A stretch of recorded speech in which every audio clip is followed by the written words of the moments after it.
चलो कैसे हो आप सब? आई होप आप सब बहुत अच्छे हैं, मस्त हैं एंड सभी सेफ हैं। स्टार्ट करते हैं आज की क्लास को। चैप्टर जो चल रहा है, बहुत ही इंपॉर्टेंट चैप्टर चल रहा है, वो है आपका आनुवंशिकता एवं जैव विकास, जिसमें आज जो टॉपिक हम पढ़ने वाले हैं बहुत ही इंटरेस्टिंग टॉपिक है, वो है लैमार्कवाद तथा डार्विनवाद। बहुत इंपॉर्टेंट टॉपिक, बहुत ही इंटरेस्टिंग टॉपिक। एंड मैं आपको एक चीज़ और बता दूं, अगर आपने इस चैप्टर के जितने मैंने टॉपिक नहीं पढ़ाए हैं तो प्लीज़ उनको पढ़ना है। क्यों ऐसा क्यों बोल रही हूँ? क्योंकि बेटा ये जो चैप्टर है ना, ये इतना इंपॉर्टेंट चैप्टर है, आप सोच भी नहीं सकते। बोर्ड का यहाँ से लॉन्ग क्वेश्चन मिलता ही मिलता है, लॉन्ग नहीं मिला शॉर्ट मिलेगा। ऑब्जेक्टिव आते ही आते हैं, तो आप किसी भी बोर्ड के बच्चे हो, यूपी के हो, बिहार के हो, राजस्थान के हो, छत्तीसगढ़ है ना, एमपी, किसी भी बोर्ड के बच्चे हो ना बेटा, ये चैप्टर छोड़ना नहीं है। ठीक है, स्टार्ट करेंगे जल्दी से इस चैप्टर के एक बहुत ही इंटरेस्टिंग टॉपिक को, है ना। और स्टार्ट करने से पहले छोटी सी अनाउंसमेंट भी है, जिसने अभी तक विजेता बैच को नहीं लिया है प्लीज़ ले लें। एंड यहाँ पर आप सीधा इस नंबर पर आप कॉल कर सकते हैं अगर आप कोर्स लेना चाहते हैं तो। अभी तक अगर मैं बात करूं बेटा, इस चैप्टर में मैंने आपको क्या क्या चीज़ें पढ़ाई हैं। मैंने आपको पढ़ाया आनुवंशिकता क्या होता है, मैंने आपको बताया विभिन्नता क्या होता है, साथ ही साथ मैंने आपको और भी बहुत सारी चीज़ें बताई। जैसे क्या बताया कि आपका मेंडल जो थे, यानी कि जो भाई मेंडल थे, है ना, जिनको आनुवंशिक के पिता कहा जाता है, उन्होंने आखिर कैसे यानी कि एक्सपेरिमेंट किया, किस पर एक्सपेरिमेंट किया, कौन से नियम थे। यानी कि मैंने आपको बताया कि मेंडल जो थे, उन्होंने मटर का पौधा क्यों चुना। बेटा ये शॉर्ट के लिए तैयार करेंगे आप, अगर ये लॉन्ग में आएगा तो किसी एक क्वेश्चन के साथ में आएगा, वरना ये शॉर्ट में ही आता है ज़्यादातर क्वेश्चन। उसी के साथ लास्ट लेक्चर में मैंने आपको पढ़ाया था मेंडल के नियम, जो कि सीधा बोर्ड एग्जाम में आपका पूछा जाता है लॉन्ग क्वेश्चन में, यानी कि 7 नंबर 5 नंबर में, क्योंकि कुछ बोर्ड में 7 नंबर का लॉन्ग क्वेश्चन आता है, कुछ बोर्ड में 5 नंबर का आता है। ठीक है, अब यहीं पे आज हम जो पढ़ने वाले हैं वो पढ़ने वाले हैं क्या क्या बेटा, आज हम पढ़ेंगे लैमार्कवाद, ठीक है, तथा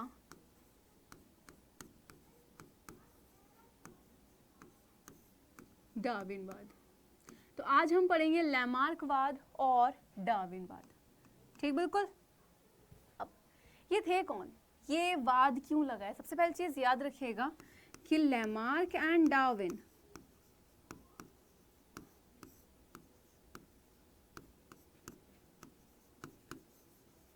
ध्यान से सुनना बेटा, लैमार्क और डार्विन जो थे, ये दो बेटा वैज्ञानिक थे, अलग अलग वैज्ञानिक थे।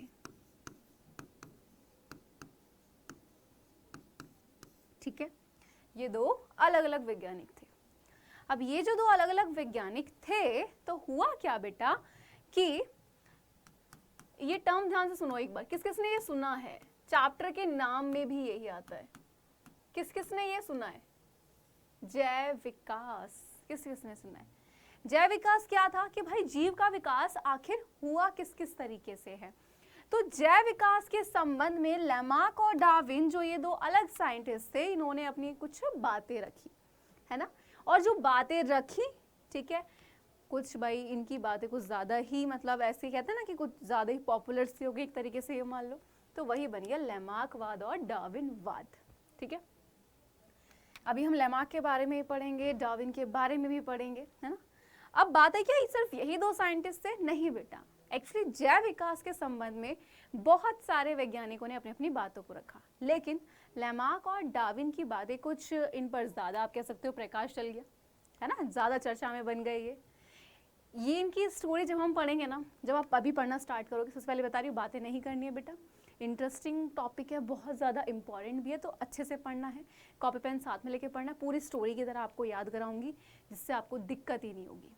ठीक है बच्चा, कोई दिक्कत नहीं आएगी, बस अच्छे से पढ़ना है, बातें नहीं करनी है ना। अब लैमार्क, डार्विन, इनके बारे में अलग अलग ही पढ़ेंगे, अंतर भी पढ़ेंगे, क्योंकि अंतर आता है शॉर्ट में, तो लिख लीजिए यहाँ पे। अगर अंतर आएगा तो बेटा ये आपको शॉर्ट के लिए भी तैयार करना है एंड लॉन्ग के लिए भी। कहाँ पे क्या चीज़ इंपॉर्टेंट है वो मैं आपको बताऊंगी साथ साथ, नोट डाउन आपका करना काम है कि ये चीज़ हमने इंपॉर्टेंट बताई है। ओके, अब लैमार्क और डार्विन, मैंने बोला तो अलग अलग साइंटिस्ट थे, और इन्होंने जैव विकास के संबंध में अपनी अपनी क्या रखी, बातें रखी। तो सबसे पहले यहाँ पे आ जाते हैं लैमार्कवाद पे, कि लैमार्कवाद क्या था। तो लैमार्क जो वैज्ञानिक थे, ठीक बेटा, लैमार्क जो वैज्ञानिक थे, इन्होंने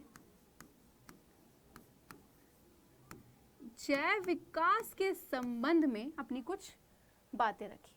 ठीक है, और एक चीज जो बहुत ज्यादा ही इंपॉर्टेंट है, यहां से क्वेश्चन आता है, जहां पे लिख रही हूं इंपॉर्टेंट, वहां तुम्हें लिखना है इंपॉर्टेंट बोला है मैम ने। लैमार्क ने जो अपना सिद्धांत दिया था वो किस पर आधारित था? लिख लीजिए इसको,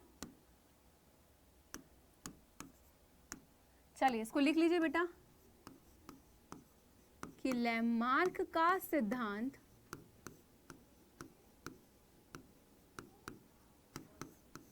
ठीक है उपार्जित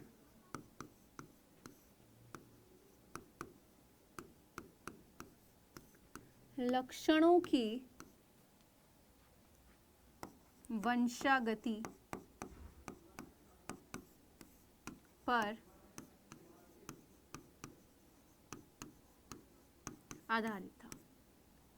ठीक है, अब बात है यहाँ पे ये उपार्जित लक्षण क्या होते हैं। कितने बच्चों को अगर मैं पूछूं ये वर्ड क्लियर होगा कि आखिर उपार्जित जो लक्षण होते हैं ये होते क्या हैं? बेटा आपने ना दो तरीके से चीज देखी होंगी। एक आपने चीज देखी होगी कि कुछ लक्षण ऐसे होते हैं जो हमें जन्म से मिले होते हैं, है ना, यानी कि पहले जैसे कि अगर हम बात करें जो हमारे पेरेंट्स होते हैं उनमें होते हैं, फिर हमारे अंदर आते हैं, हमसे हमारे जो बच्चे होंगे उनमें जाते हैं, इस तरीके से, यानी कि आनुवांशिक लक्षण जिनको हमने कहा था, जो कि मैं टॉपिक पढ़ा भी चुकी कि कुछ लक्षण ऐसे हैं बेटा जो एक पीढ़ी से दूसरी पीढ़ी में जाते हैं, है ना, और वो जन्म से होते हैं। लेकिन उपार्जित लक्षण जो है बेटा ये बिल्कुल इसके अपोजिट है, बिल्कुल इसका उल्टा है। ठीक है, कैसे है ध्यान से देखेंगे। उपार्जित लक्षण क्या होते हैं? उपार्जित लक्षण वो लक्षण होते हैं बेटा, बहुत ध्यान से पॉइंट को सुनना है। उपार्जित लक्षण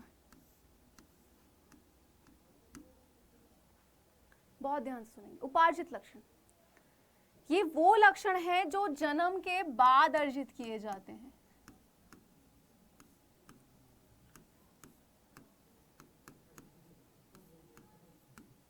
ठीक है बेटा, जो जन्म के बाद अर्जित किए जाते हैं। ठीक है, ये पहले से नहीं होते हमारी बॉडी में कि भाई एक पीढ़ी से दूसरी पीढ़ी में, दूसरी से तीसरी में, ऐसे जा रहे ना। उपार्जित लक्षण जो है वो जन्म के बाद हम लोग ले रहे हैं, है ना। कुछ चीजें ऐसी होती हैं कि बेटा आप जन्म के बाद सीख रहे हो, जरूरी थोड़ी ना है कि हर चीज जन्म से आपको मिली हुई है ना। कुछ लक्षण तो हैं जो आ रहे हैं एक पीढ़ी से दूसरी पीढ़ी, लेकिन कुछ ऐसे भी हैं, कुछ ऐसे लक्षण जो आपने जन्म के बाद सीखे हैं, कुछ लक्षण आपने जन्म के बाद आए हैं, तो वही क्या कहलाए जाते हैं? उपार्जित लक्षण। और ध्यान से सुनना बेटा पॉइंट को, लैमार्क का सिद्धांत किस पर आधारित था? उपार्जित लक्षणों की वंशागति पर, यानी कि लैमार्क का यह कहना था कि जो लक्षण आप जन्म के बाद ले रहे हो वो अगली पीढ़ी में जाएंगे। अब एक चीज ध्यान से सोचो यहाँ पे कि क्या लैमार्क ने जो लाइन बोली है क्या ये सही है या ये गलत है? अगर हम देखेंगे सही मायने में देखिए तो ये लाइन पूरी तरीके से गलत थी, जो कि लैमार्क ने बोली थी कि उपार्जित लक्षणों की वंशागति होती है। उपार्जित लक्षणों की वंशागति बेटा नहीं होती है, लेकिन लैमार्क का सिद्धांत ही इसी पर आधारित था। ठीक है, तो अब हम यही पढ़ने वाले। अब आप सोचेंगे मैम गलत था तो क्यों पढ़ रहे हैं? क्योंकि बेटा चीज़ें क्लियर करनी पड़ेंगी।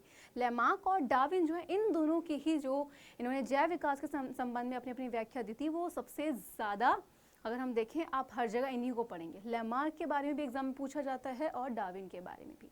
ठीक है, चलिए तो पढ़े। अब हर चीज़ की क्या होती है? कुछ विशेषता होती है बेटा, है ना, कि भाई मैंने ये चीज़ देखी है और तब क्या दिया है, भाई मैंने तब ये बात बोली है। होता है ना कि भाई अगर आप कोई बात बोलते हो तो आप कुछ पॉइंट सोच के बोलते हो। तो लैमार्क ने भी जब अपनी बातें बताई कि ये चीज़ होती है, उपार्जित लक्षणों की वंशागति होती है, तो वहाँ पे इन्होंने भी कुछ चीज़ें सोची और इन्होंने जब बताया कि जैव विकास यानी कि आखिर हुआ किससे, होता क्या है, किस तरीके से, जब इन्होंने जैव विकास के संबंध में अपने मत रखे तो इन्होंने कुछ एग्जाम्पल भी लिए थे, है ना। एग्जाम्पल क्या थे वो भी जानेंगे और क्या विशेषताएं थी लैमार्कवाद की वो भी। तो लैमार्क ने इन चीज़ों को ध्यान में रखा था, जैसे वातावरण का सीधा प्रभाव। इन्होंने बोला कि वातावरण का प्रभाव पड़ेगा, ठीक है, किस पर? जो जीव होंगे। आगे देखिए, अनुकूलन की प्रवृत्ति यानी कि रहना आना चाहिए। नेक्स्ट, अंगों का उपयोग और अनुपयोग। उपयोग क्या होता है कि जैसे हम क्या करते हैं बेटा, अब हम बात करें कि कुछ लोग ऐसे होते हैं जो सीधे हाथ का ज़्यादा इस्तेमाल करते हैं, है ना। जैसे अभी मैं लिख रही हूँ तो मैं अपने सीधे हाथ का ज़्यादा इस्तेमाल कर रही हूँ। कुछ आप में से ऐसे होंगे जो उल्टे हाथ से लिखते हैं, यानी कि आप उल्टे हाथ का ज़्यादा इस्तेमाल करते हो, है ना। तो आप क्या कर रहे हो, यानी कि भाई अंगों का उपयोग, यानी कुछ अंग ऐसे हैं जो बहुत ज़्यादा उपयोग में आते हैं, कुछ ऐसे हैं जो उपयोग में नहीं आते हैं। उपार्जित लक्षणों की वंशगति, ये इनका मेन था, ये इन्होंने बोला था लैमार्क ने, और ये लैमार्क के अनुसार ही था। तो इस लाइन को आप प्लीज लिख लें कि लैमार्क के अनुसार, ठीक है बेटा, किसके, लैमार्क के अनुसार। ये लिखना पड़ेगा आपको कि लैमार्क के अनुसार है, क्योंकि जो लाइन हम अब लिखने वाले हैं वो लैमार्क के अनुसार तो सही थी, लेकिन वो पूरे तरीके से गलत है। तो लैमार्क के अनुसार उपार्जित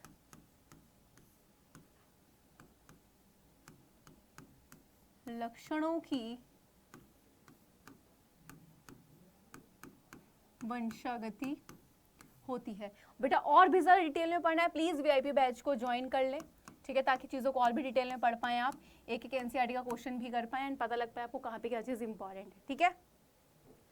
तो ये लाइन लिखनी बहुत ज्यादा जरूरी है कि लैमार्क के अनुसार कि इनकी उपार्जित लक्षणों की वंशागति होती है, क्योंकि रियलिटी हमें पता है कि उपार्जित जो लक्षण होते हैं उनकी तो वंशागति होती ही नहीं है ना। अगर शायद ऐसे होता तो आप सोचो, अभी हम पढ़ रहे हैं, है ना, पढ़ रहे हैं, अगर हम बहुत सारी चीजें आती हैं तो हमारी जो आने वाले संतान होगी उसको वापस फिर तो पढ़ने की जरूरत नहीं है, उसको तो वापस सारी चीजें आती होंगी, लेकिन क्योंकि लक्षणों की कौन से उपार्जित लक्षणों की वंशागति होती ही नहीं है तो कैसे आएंगी, है ना। तभी उसको वापस नर्सरी में पढ़ना पड़ता है, फिर एलकेजी, फिर अपनी पूरी पढ़ाई करनी पड़ती है। ओके, चलो अब बात करेंगे एग्जाम्पल की। तो बेटा एग्जाम्पल जो लिया था, यानी कि उदाहरण जो लिया था, उन्होंने लिया था किसका, जिराफ का, ठीक है। जिराफ का इन्होंने एग्जाम्पल लिया था, और जिराफ का भी किसका बेटा, गर्दन का, ठीक है, गर्दन और पैरों का। तो यहीं पे लैमार्कवाद के उदाहरण, सबसे पहले ये आप कह सकते हो लैमार्कवाद के प्रयोग, यानी कि एक्सपेरिमेंट वगैरह। तो जिराफ की गर्दन, अभी हम क्या देख रहे हैं कि जिराफ की गर्दन लंबी है, लेकिन क्या ये पहले भी लंबी थी। तो लैमार्क के अनुसार क्या था, वापस बोल रही हूँ, लैमार्क के अनुसार क्या था, इन्होंने बोला कि जितने भी जिराफ थे सभी छोटी गर्दन वाले थे। क्या बोला लैमार्क ने, लैमार्क ने बोला बेटा कि जितने भी जिराफ थे वो सब कैसे थे बेटा, छोटी गर्दन वाले और छोटे पैर वाले, ठीक है, छोटी गर्दन और छोटे पैर वाले, ठीक है। लेकिन क्या ये सही बात थी, वो भी हम जानेंगे, और धीरे धीरे और भी चीजें जानेंगे। अब पहले पूरी बात जानिए क्या हुआ, स्टोरी यहाँ से स्टार्ट होती है। लैमार्क ने बोला कि पहले ना जिराफ जो थे वो छोटी गर्दन वाले ही थे सारे, कोई भी लंबी गर्दन वाला नहीं था, और उनके पैर भी छोटे छोटे थे, है ना। आपने देखा होगा जिराफ के पैर भी बड़े से हैं, है ना। तो यहीं पे उन्होंने बोला कि ये जो है ना, ये ऐसे नहीं हुआ है, हुआ क्या था, उन्होंने बोला कि जलवायु सूख गई थी। पहले क्या था कि जैसे ये पेड़ है, ठीक है, अब आप पेड़ पे देखते हो कि कुछ फल नीचे लग रहे होते हैं, कुछ फल बहुत ऊंचे, और कुछ तो बहुत ही ज्यादा ऊंचे लगे होते हैं, है ना। यहाँ पे घास फूस थी भाई, ये रही घास फूस पूरी। अब जो लैमार्क थे, हैं, उन्होंने बोला कि भाई जलवायु में हुआ परिवर्तन, हुई शुष्क, और उससे क्या हुआ, जो सारी घास फूस थी वो सारी सूख चुकी थी, ठीक है, वो सारी क्या थी, सूख चुकी थी। अब सोचो जिराफ के लिए तो घास यहाँ तो बची ही नहीं, अब वो कहाँ गए होंगे, पेड़ के पास, पेड़ के पास गए, ठीक है। और यहाँ पे उन्होंने इन छोटे, यानी कि जो नीचे की तरफ फल लग रहे थे पेड़ में, जहां तक वो आसानी से पहुंच सकते हैं, उन फलों को खाना स्टार्ट किया। अब जब बेटा उन्होंने उन फलों को खाना स्टार्ट किया तो क्या हुआ, जब उन फलों को खाना स्टार्ट किया तो एक टाइम बाद तो वो भी खत्म हो गए होंगे। ऐसा थोड़ी ना कि बेटा आप खाए जा रहे हो वहाँ पे फल लगे रहेंगे कि भाई अब ये खत्म हो गए तभी दूसरा, नहीं ना। तो एक टाइम आया कि जितने भी नीचे फल लग रहे थे ये भी खत्म हो गए। अब ये गए थोड़ा और ऊंचे, किसके पास, फलों के पास, बट वो भी खत्म। अब भाई यहाँ तक कैसे पहुंचे, है ना। आप सोचो कोई चीज बहुत ज्यादा ऊंची जगह पर रखी होती है, तो जब हम हमारा क्या जाता है भाई, हमारा हाथ नहीं जाता उस चीज को पकड़ने के लिए, हम क्या करते हैं, किसी टेबल चेयर का इस्तेमाल करते हैं ना, या फिर अपना थोड़ा कूदने की मतलब कोशिश करते हैं कि भाई हमारा हाथ पहुंच जाए वहां पे, है ना। जिराफ कुछ ऐसी करने लगे। तो लेमार्क के अनुसार चल रही है बातें सही। तो लेमार्क ने बोला कि भाई अब वहां यानी कि ऊंचे फलों तक जाने के लिए क्या नहीं होते थे बेटा, जिराफ यानी कि नहीं पहुंच पाते, तो वो अपने पैरों और गर्दन को ऊंचा करने लगे। तो इस तरीके से करोड़ों सालों बाद क्या हुआ, बहुत वर्षों के बाद में जिराफ की जो गर्दन होगी वो धीरे धीरे लंबी होना स्टार्ट हो, यानी कि जो उनके अनुसार ये था कि जो संतान जन्म ले रही हैं वो धीरे धीरे लंबी गर्दन वाली पैदा होने लगी, उनके अनुसार ये था। अब आप बताइए क्या ये चीज सही है, बताओ क्या ये पॉइंट सही है, हाँ या ना, जल्दी से बताओ एक बार फटाफट से मुझे तेजी के साथ, क्या ये पॉइंट सही था, नहीं, है ना। तो ये चीज इन्होंने बोली, क्योंकि इनका मेन पॉइंट क्या था, इनका मेन पॉइंट था कि उपार्जित लक्षणों की वंशागति होती है, जबकि उपार्जित लक्षणों की वंशागति होती ही नहीं है। तो इन्होंने बोला कि जब जलवायु शुष्क हुई, सारी घास फूस सूख चुकी थी, जो फल थे जब वो सारे सूख चुके थे, यानी कि बेटा सूखने क्या, वो फल जो थे वहाँ पे, वो जो नीचे फल लग रहे थे वो सारे खत्म हो गए, थोड़े ऊंचे लगे वो भी खत्म हो गए। अब बहुत ऊंचे वाले फलों को खाने के लिए जिराफ को अपनी गर्दन और पैरों को ऊंचा करना पड़ता था, जिसकी वजह से बहुत सालों के बाद जो जिराफ जन्म लेने लगे वो कैसे लंबे पैर और लंबी गर्दन वाले होने लगे। तो ये इन्होंने बोला। अब ये बात लेमार्क को तो सही लग रही थी, लेकिन और साइंटिस्टों को ये बात रास नहीं आई, उनको कुछ सही नहीं लगा। उन्होंने बोला क्या बोल रहे हैं लेमार्क, है ना। अब भाई ऐसा तो नहीं है कि भाई एक साइंटिस्ट ने बात बोली सबने मान ली कि अच्छा ऐसे ही होता, नहीं। साइंटिस्ट जितने भी बेटा आपके साइंटिस्ट होते हैं वो क्या मांगते हैं, वो प्रूफ मांगते हैं कि भाई लेमार्क अगर आपने ये चीज बोली है किस बेसिस से बोली है। उन्होंने बोला मैंने इस बेसिस से बोली। अब उन्होंने एक्सप्लेनेशन तो दे दी, लेकिन वहीं पे साइंटिस्ट के मन में सवाल उठ गए, है ना। ऐसे होता है जैसे जब आप कोई प्रेजेंटेशन दे रहे हो और अब सामने से किसी ने क्वेश्चन कर लिया, अच्छा ये चीज हुई तो कैसे हुई, ऐसे ही और साइंटिस्टों ने, बहुत सारे साइंटिस्ट बैठे थे, उन्होंने क्वेश्चन कर डाला, किससे, लेमार्क से।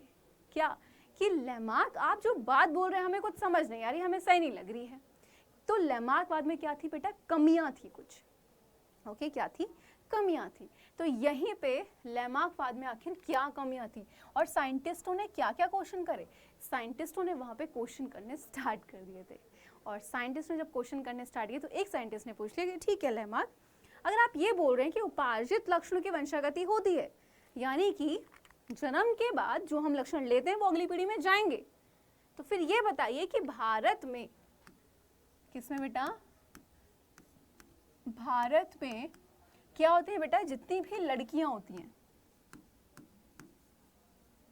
है ना, भारत में जितनी भी बेटा क्या होती है, लड़कियां होती हैं, उनके नाक और कान, नाक और कान छेदने की प्रथा बहुत पुरानी है।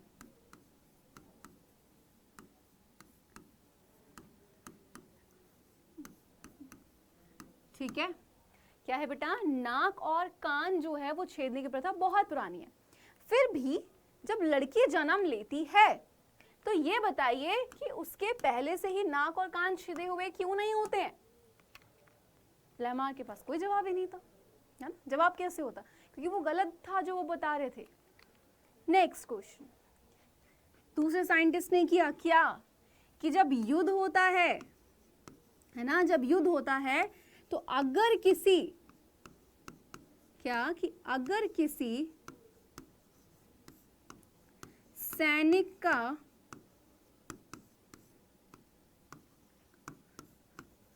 हाथ या पैर कट जाता है तो उसकी संतान, ठीक है, जो होती है वो नॉर्मल क्यों होती है, उसके संतान के हाथ पैर कटे क्यों नहीं है। तो ये पॉइंट यहाँ पे रखा कि उसकी संतान जो, उसके तो भाई हाथ पैर पूरे हैं। अब युद्ध के समय कोई सैनिक था, उसका हाथ या पैर कट गया, तो जब उसकी संतान जन्म लेगी वो नॉर्मल कैसे हो जाती है। ठीक है, नेक्स्ट पॉइंट, एक और साइंटिस्ट ने एक और क्वेश्चन कर डाला कि नंबर 3 पे किस, ये बताइए लेमार्क, अगर आप ये बोल रहे हैं कि उपार्जित लक्षणों की वंशागति होती है, तो आप ये बताइए कि आखिर चीन में, ठीक है, चीन में क्या होता है बेटा, लड़कियों को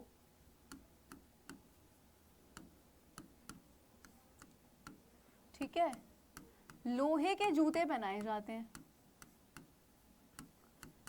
लोहे के जूते पहनाए जाते हैं।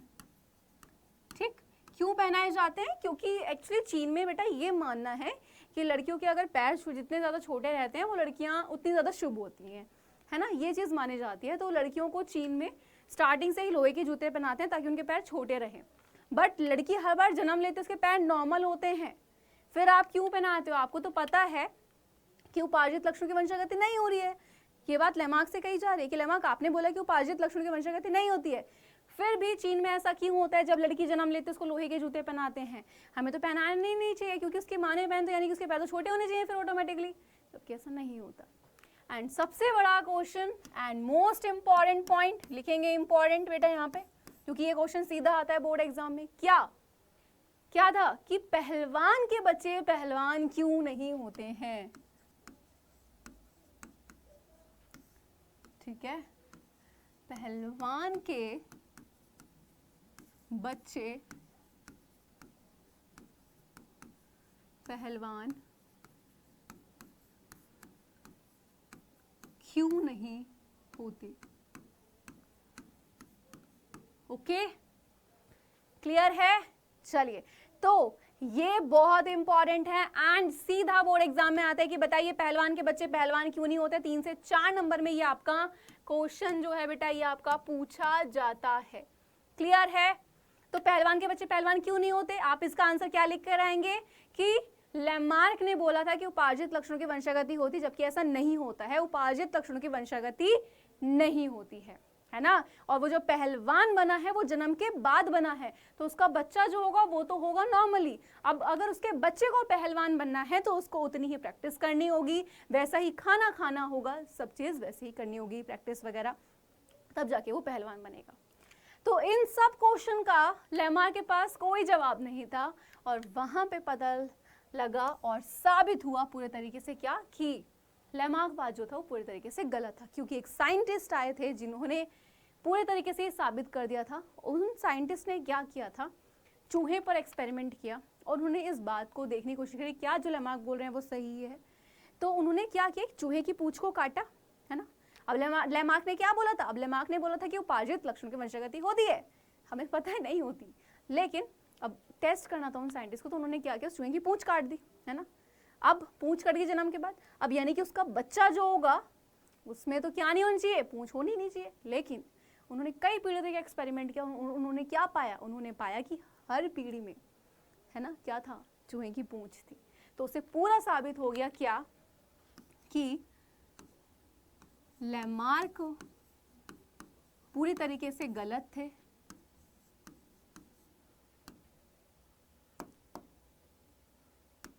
ठीक है। यानी कि क्या था, लेमार्क बात पूरी तरीके से गलत था, यानी कि हम कह सकते हैं कि उपार्जित लक्षणों की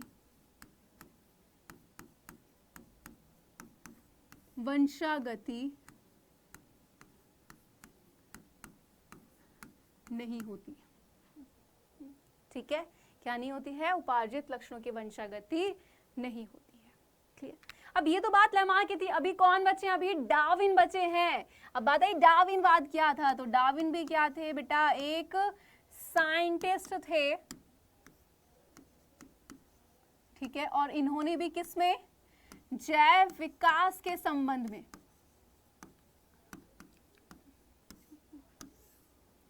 क्लियर है, किसके, जैव विकास के संबंध में अपने अपने मतों को रखा। और सबसे बड़ी चीज, इन्होंने भी किसका एग्जाम्पल लिया, जिराफ का ही लिया।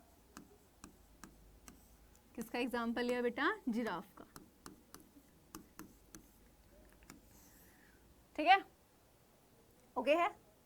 चलिए, अब इन्होंने क्या बोला तो जैसे लेमार्कवाद जो था उसकी कुछ विशेषताएं थी, तो ऐसे ही बेटा डार्विनवाद की भी कुछ विशेषताएं थी।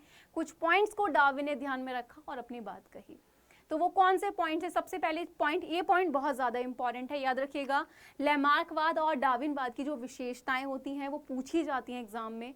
कभी कभी क्वेश्चन आता है कि लेमार्कवाद क्या था, उसकी क्या विशेषताएं थी और कौन कौन से एग्जाम्पल लेते बताइए और क्या कमियां थी। कभी आ जाता है क्वेश्चन डार्विनवाद क्या था और डार्विनवाद जो था उसकी क्या विशेषताएं थी, उन्होंने किस एग्जाम्पल को लिए, सब यहाँ पे पूछा जाता है। तो डार्विनवाद की पहली विशेषता क्या थी कि जीवों में संतान उत्पत्ति की प्रचुर क्षमता, यानी कि जो जीव होते हैं उनमें एक संतान को जन्म देने की प्रचुर क्षमता होनी चाहिए। ठीक है। नेक्स्ट, जीवन संघर्ष, यानी कि भाई अगर रहना है तो तुम्हारे अंदर इतना होना चाहिए कि भाई तुम संघर्ष कर पाओ अपने आप को जिंदा रखने के लिए। ठीक है, खाना खाने से, यानी कि भाई एक बात बताओ, अगर कोई इंसान जिंदा रहे वो मेहनत करेगा? तो भाई जीवन संघर्ष यानी कि हर चुनौती से लड़ना आना चाहिए। ठीक। नेक्स्ट, समर्थ का जीवत्व या प्राकृतिक वर्ण। नेक्स्ट, विभिन्नताएं तथा आनुवांशिकता, यानी कि विभिन्नताएं होना बहुत ज्यादा जरूरी है, किसके लिए? जैव विकास के लिए। और आनुवांशिकता यानी कि लक्षण ऐसे भी होते हैं कि जो एक पीढ़ी से दूसरी पीढ़ी में जाएंगे ही जाएंगे। वातावरण के प्रति अनुकूलता होनी चाहिए, यानी कि अगर वातावरण में कुछ भी चेंजेस हो रहे हैं, जैसे गर्मी होती है ना, आप गर्मी के अकॉर्डिंग रहते हो, एसी चलाते हो, पंखा चलाते हो। सर्दी होती है तो आप क्या करते हो? सारे पंखे वगैरह बंद करते हो, आराम से घर में भी रहते हो, है ना, स्वेटर वगैरह पहनते हो। तो यानी कि अगर वातावरण में कुछ भी चेंजेस हो रहे हैं ना, कुछ भी बदलाव हो रहा है, तो आप में इतना होना चाहिए कि आपको वातावरण के प्रति अनुकूलता होनी चाहिए, यानी कि आपको अगर वातावरण में बदलाव हो रहा है तो आपको उसके अकॉर्डिंग ढलना आना चाहिए। अगर आप नहीं डाल सकते तो आप नहीं रह सकते। ठीक है। नेक्स्ट, नई जातियों की उत्पत्ति, जैव विकास होगा ही तभी। नई जातियों की उत्पत्ति। अब आगे आ जाइए, इनके एग्जाम्पल देखते हैं और जानते हैं इन्होंने क्या बोला था।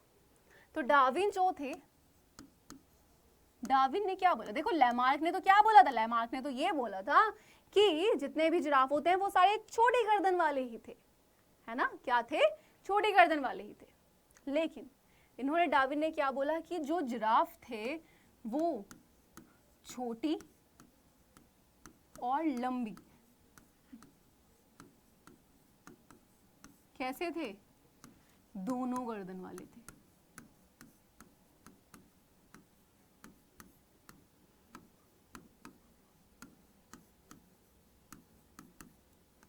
ठीक है। क्या था बेटा लेमार्क का? जल्दी से आ जाओ यहाँ पे। हाँ जी, क्या था? जिराफ, आपके जो भाई यहाँ पे जिराफ का जब एग्जाम्पल लिया लेमार्क ने, उन्होंने क्या बोला कि पहले जो जिराफ थे वो सारे के सारे छोटी गर्दन के थे। लेकिन डार्विन ने क्या बोला? डार्विन ने बोला कि ऐसा नहीं था, जिराफ जो थे वो छोटी गर्दन वाले भी थे और लंबी गर्दन वाले भी थे, है ना। अब हुआ क्या, जब वापस पेड़ बनाएंगे, जब जलवायु में हुआ परिवर्तन, घास फूस गई सारी सूख, नीचे लगे हुए फल हो गए सारे खत्म, है ना। अब क्या था? अब सोचो, छोटी गर्दन वाले, ठीक, और एक बड़ी गर्दन वाले, ठीक है। तो अब यहां पे फल लग रहा है, सोचो इधर, ठीक है। अब छोटी गर्दन वाला कितना वहां पे कूदेगा, कितना भाई खा लेगा उसको। बड़ी गर्दन वाले थोड़ा और ऊंचा कूदते फिर भी वो पहुंच पा रहे थे, लेकिन जो छोटी गर्दन वाले थे वो तो पहुंच ही नहीं पा रहे थे। अब वो कैसे खाएं भाई? पॉइंट ये आया कि भाई अब वो कैसे खाएं। तो हुआ ये कि धीरे धीरे समय बीतता गया। अब छोटी गर्दन वाले जो थे वो भी संतानों को जन्म दे रहे हैं, बड़ी गर्दन वाले जो थे वो भी संतानों को जन्म दे रहे हैं। अब बड़ी गर्दन वाले तो फिर भी अपनी गर्दन और पैरों को ऊंचा करके वहां तक पहुंच रहे हैं और फलों को खा रहे हैं, लेकिन छोटी गर्दन वाले नहीं पहुंचे, उनको खाना नहीं मिला, वो नहीं रह पाए, वो मरते चले गए। ठीक है, उनकी जो संतानें जन्म लिया होगा, अब धीरे धीरे घटती चली गई, वो भी मर गई, है ना। तो क्या हुआ कि एक टाइम आया कि छोटी गर्दन वाले तो पूरे तरीके से खत्म हो गए, है ना। क्या हो गए? पूरे तरीके से, कि भाई थे तो दोनों, छोटी गर्दन वाले भी और बड़ी गर्दन वाले भी। लेकिन हुआ ये कि छोटे गर्दन वाले ने जब संतान को जन्म दिया, ये मर गया, उसको खाना नहीं मिला, उसको भी नहीं मिला, वो भी मर गया। एक टाइम बाद आया कि भाई जीव कौन से वाले? छोटी गर्दन वाले जिराफ बचे ही नहीं। बचे कौन से? सिर्फ बड़ी गर्दन वाले। और बहुत करोड़ों सालों के बाद, यानी कि भाई इनमें क्या थी, यहाँ पे क्या होता है, जीव में क्या होनी चाहिए? संतानोत्पत्ति की प्रचुर क्षमता। यानी कि बेटा जब वो क्या कर रहे हैं, जीव को जन्म दे रहे हैं, यानी कि अब सोचो बड़ी गर्दन वाले एक को दिया, फिर उन्होंने और दिया, क्योंकि उनको तो खाना, वो तो पहुंच पा रहे हैं, वो तो सर्वाइव कर पा रहे हैं जैसे तैसे करके, है ना। तो बहुत सालों के बाद जिराफ की जो गर्दन होनी स्टार्ट हुई वो लंबी होना ही स्टार्ट हो गई, और इस तरीके से छोटी गर्दन वाले पूरे तरीके से खत्म हो गए। ये था किसका? डार्विन का। और यही बात इनकी कहलाई गई डार्विनवाद। क्या ये चीज बेटा बिल्कुल क्लियर है अच्छे से? हाँ जी, क्या ये चीज अच्छे से क्लियर है? हाँ या ना में जवाब दें जल्दी से, फटाफट से। चलिए अब बात आई कि ये कितनी हद तक सही था। तो बेटा ये जो है ये लेमार्कवाद से बहुत ज़्यादा बेटर था। लेमार्कवाद तो पूरे तरीके से गलत था, बट डार्विनवाद थोड़ा कहीं ना कहीं तक सही था, कहीं ना कहीं तक, पूरा नहीं कहेंगे हम इसको, थोड़ा बहुत सही था। और क्वेश्चन जो आता है बेटा वो कहाँ से आता है? सबसे पहले चीज़ क्वेश्चन लिख लें, इम्पॉर्टेंट, ठीक है। सबसे पहला क्वेश्चन जो है बोर्ड के लिए इम्पोर्टेंट वो ये है कि लेमार्कवाद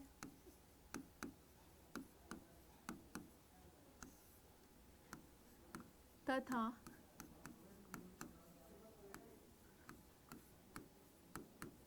डार्विनवाद में अंतर बताओ। बेटा लॉन्ग आएगा तो मैं आपको पूरा बता रही हूँ। एक क्वेश्चन मैंने जो बताए हैं वो आप नोट डाउन कर लेना, उनको मैं यहाँ नहीं लिख रही हूँ, ठीक है। क्वेश्चन ऐसे आता है कि लेमार्कवाद क्या था, उसकी विशेषताएं बताओ, या फिर डार्विनवाद क्या था। आपको लेमार्कवाद और डार्विनवाद दोनों ही पता होने चाहिए। सेकंड चीज़, मैं वो क्वेश्चन बता रही हूँ जो टॉपिक से बीच बीच में से पूछे जाते हैं और आपको कंफ्यूजन हो जाता है थोड़ा सा। तो यहाँ पर उपार्जित लक्षणों की वंशागति का सिद्धांत क्लियर है? किसने दिया? तो उपार्जित लक्षणों की वंशागति का सिद्धांत किसने दिया?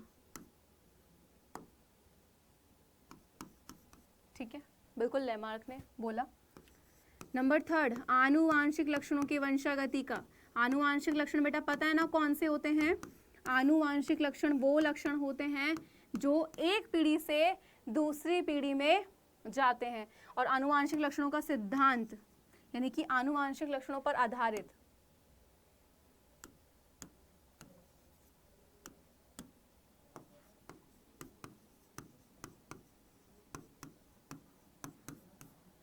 ठीक है, सेम आप यहाँ पे भी लिख लेना कि उपार्जित लक्षणों की वंशागति पर आधारित, ठीक है, वो सिद्धांत किसने दिया? क्लियर? ये आपको पता होना चाहिए। नई जाति की उत्पत्ति नामक पुस्तक किसने लिखी?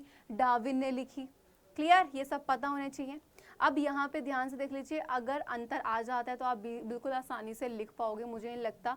डार्विन का उदाहरण आपको पता लग गया है, जिराफ का ही लिया था, और ये भी बोला था कि छोटी और बड़ी दोनों तरीके से गर्दन होती हैं, ठीक है। यहाँ पे आपका बेसिकली अगर मैं बात कर रही हूँ बेटा चैप्टर की, तो चैप्टर जो होता है वो यहाँ पे आके वैसे कंप्लीट होता है, बट इसके कुछ टॉपिक हैं जैसे जीवाश्म वगैरह क्या होते हैं, ठीक है, उत्परिवर्तन क्या होता है, साथ ही साथ आपका एक दो पॉइंट और हैं, लिंग निर्धारण वाला टॉपिक, ठीक है। लिंग निर्धारण वाला टॉपिक जो है मैं आपको वो जी साइंस से पढ़ा दूंगी या इसी पे पढ़ा दूंगी, टेंशन लेने की ज़रूरत नहीं है, ठीक है। वो मैं बिल्कुल अच्छे से पढ़ाऊंगी, टेंशन लेने की कोई ज़रूरत नहीं है कि मैम कैसे होगा कैसे नहीं होगा।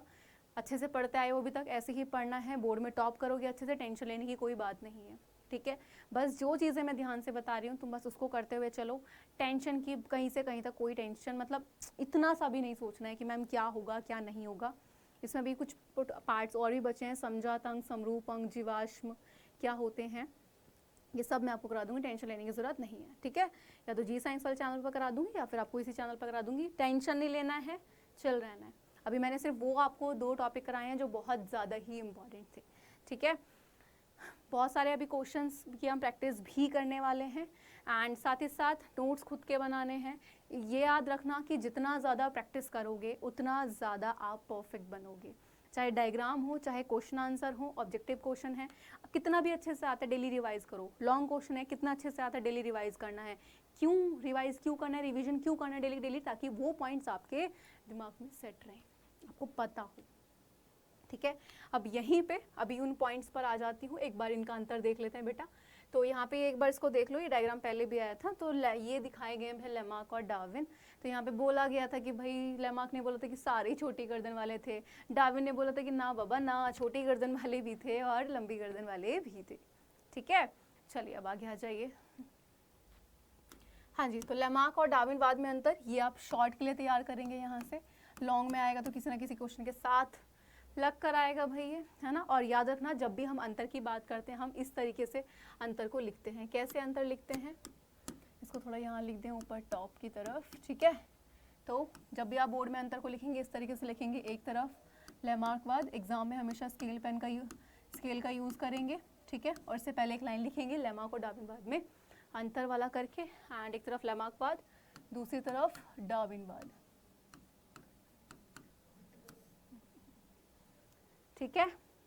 चलिए, सबसे पहला पॉइंट, जितने भी हमने, जैसे कि अगर मैं बात करूं क्या लिखना है यहाँ पे बेटा, ये वैसे ही आपको एक तरीके से होमवर्क मैं आपको दे रही हूँ, ठीक है, एक तरीके से होमवर्क ही दे रही हूँ। अब आप बोलेंगे मैम पॉइंट्स का लिखना है, क्योंकि लेमार्कवादी पूरा पढ़ा चुकी हूँ बेटा, डार्विनवादी पूरा पढ़ा चुकी हूँ, है ना।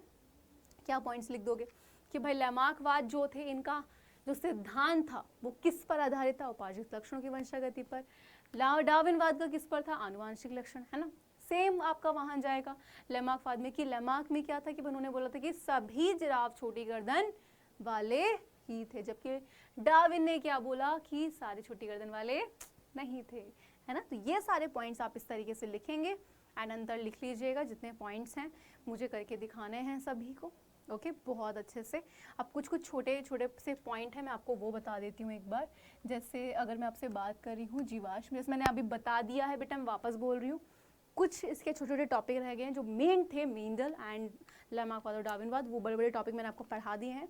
इसके कुछ कुछ छोटे छोटे टॉपिक हैं, बहुत छोटे छोटे टॉपिक, जो मैं आपको या तो जी साइंस से पढ़ा दूंगी, ऐसे पढ़ा दूंगी, टेंशन नहीं लेनी है। वापस बोल रही हूँ, इसको गाना मत, अरे मैम ये रह गया, आई नो, ठीक है, बट वो छोटे छोटे टॉपिक हैं, वो मैं आपको कराऊंगी, बिल्कुल कराऊंगी, चाहे यहाँ पे कराऊँ या फिर जी साइंस पे, बिल्कुल कराऊंगी, ठीक है।